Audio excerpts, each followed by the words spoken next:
సూర్యాపేట జిల్లాలోని పిల్లలమర్రి గ్రామం చారిత్రక శోభతో వెలుగొందుతోంది. ఈ గ్రామంలో సుమారు 1000 సంవత్సరాల అతి పురాతనమైన 12వ శతాబ్దపు కాకతీయుల కాలం నాటి పుణ్యక్షేత్రాలున్నాయి. వీటిలో ముఖ్యమైనది శ్రీ శ్రీ శ్రీ ఎరకేశ్వర స్వామి బ్రహ్మసూత్ర శివాలయం. పిల్లలమర్రి గ్రామంలో మొత్తం 3 శివాలయాలుండగా వాటిలో 2 బ్రహ్మసూత్ర శివలింగాలు వెలిసున్నాయి. ముఖ్యంగా శ్రీ త్రికుటేశ్వర స్వామి దేవాలయంలో వెలిసిన 3 శివలింగాల్లో ఒకటి బ్రహ్మసూత్ర శివలింగం కావడం ఇక్కడి ప్రత్యేకత.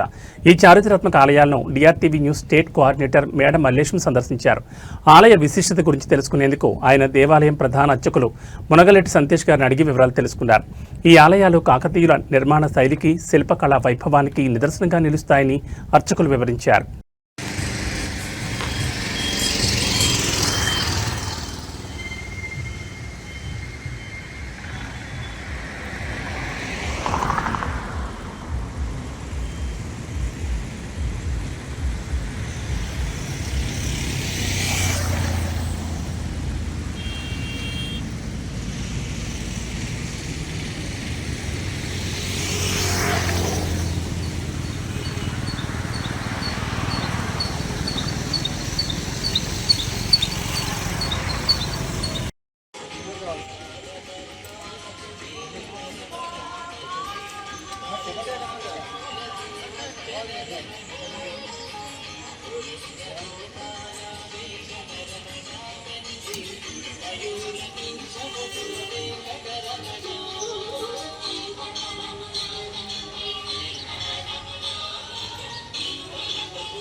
అద్భుతమైన కట్టడాలు 12వ శతాబ్దం శ్రీ రామలింగేశ్వర స్వామి దేవాలయం.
చైర్మన్ ఫోన్ నెంబర్ ఏమో సాయి, అదే వెంకట సాయి దాంట్లో యాడ్ చేశాను.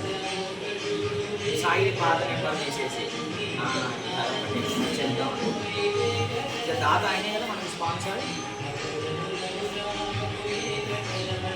అయితే ఇప్పుడు మన దాదా ఈ భోజనాలు తీసుకోవాలనుకుంటే అంటే మీరు పంపిస్తారా లేదంటే. ఓం శ్రీ గురుభ్యో నమః. వాగర్థావ్య సంపృక్తౌ వాగర్థ ప్రతివర్తయే జగతః పితరౌ వందే పార్వతీ పరమేశ్వరౌ.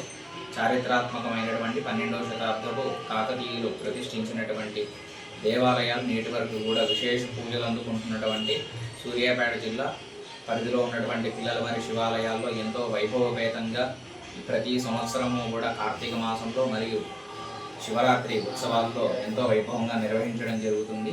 ఇందులో భాగంగా మనకి ప్రతి సంవత్సరం కూడా 365 రోజులు ఈశ్వరుడికి రుద్రాభిషేకాలు నిర్వహించడం జరుగుతుంది. ఈ యొక్క క్షేత్రంలో విశేషం ఏంటంటే మనకి చాగంటి కోటేశ్వరరావు గారు చెప్పిన విధంగా బ్రహ్మసూత్రం ఉంటుంది శివలింగానికి. అంటే సాధారణంగా ఏ శివలింగం అయినా సరే బ్రహ్మసూత్రం అంతగా ఉండదు. అంటే మిగతా లింగాలన్నీ కూడా ప్లెయిన్గా ఉంటే మనకొక్క ఈ యొక్క బ్రహ్మసూత్ర లింగానికి మాత్రమే మధ్యలో గీత ఉంటుంది అనమాట. దాన్ని విశేష ఆరాధనా ఫలితం అంటారు. అంటే మనకి బేసిక్గా ఒక మనిషి కానీ ఒక జీవి కానీ ఆలయంలోకి ప్రవేశించాలి అంటే వాళ్ళ పూర్వజన్మ సుకృతం ఉంటే తప్ప ఎవరు కూడా ఇక్కడ దాకా రాలేరని మనకి శాస్త్రంలో చెప్పబడుతుంది. అంటే చాగంటి కోటేశ్వరరావు గారు మొదలు వారందరూ కూడా దీని గురించి ఎంతో వైభవంగా మనకు చెప్తూ ఉంటారు. కాబట్టి ఇంత విశేషమైనటువంటి ఆలయంలో ప్రతిరోజు కూడా ఎరకేశ్వర స్వామి వారికి మరియు మహాదేవ నామేశ్వర స్వామి వారికి, త్రికూటేశ్వర స్వామి వారికి విశేషంగా పంచామృతాలతో రుద్రాభిషేకాలు నిర్వహించడం జరుగుతుంది. ఇందులో భాగంగా తెల్లవారుజామున మాత్రం బ్రహ్మసూత్రం ఉన్నటువంటి ప్రధాన శివలింగాలకి ఒక్కసారి మాత్రం అభిషేకం ఉంటుంది. మరియు అనంతరము త్రికూటేశ్వర ఆలయంలో 8 గంటల నుంచి 11 వరకు స్వామివారికి అభిషేకాలు నిర్వహించడం జరుగుతుంది.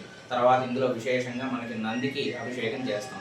అంటే మనకు సాధారణంగా అరుణాచలం శ్రీశైల క్షేత్రంలో మాత్రమే నందీశ్వరుడికి అభిషేకం ఉంటుంది. కానీ మన క్షేత్రంలో మాత్రం ప్రతి నెలలో వచ్చేటువంటి అమావాస్య ముందు వచ్చేటువంటి త్రయోదశి రోజు నందికి భక్తుల యొక్క స్వహస్తాలతో ఇక్కడ నందికి అభిషేకం నిర్వహించడం జరుగుతుంది. కావున భక్తులందరూ కూడా ఈ యొక్క విశేషమైనటువంటి బ్రహ్మసూత్ర శివలింగాన్ని దర్శించి ఆయనకు అభిషేకం చేసుకొని స్వామివారి అనుగ్రహానికి పాత్రులు కావాల్సిందిగా కోరుతున్నాం.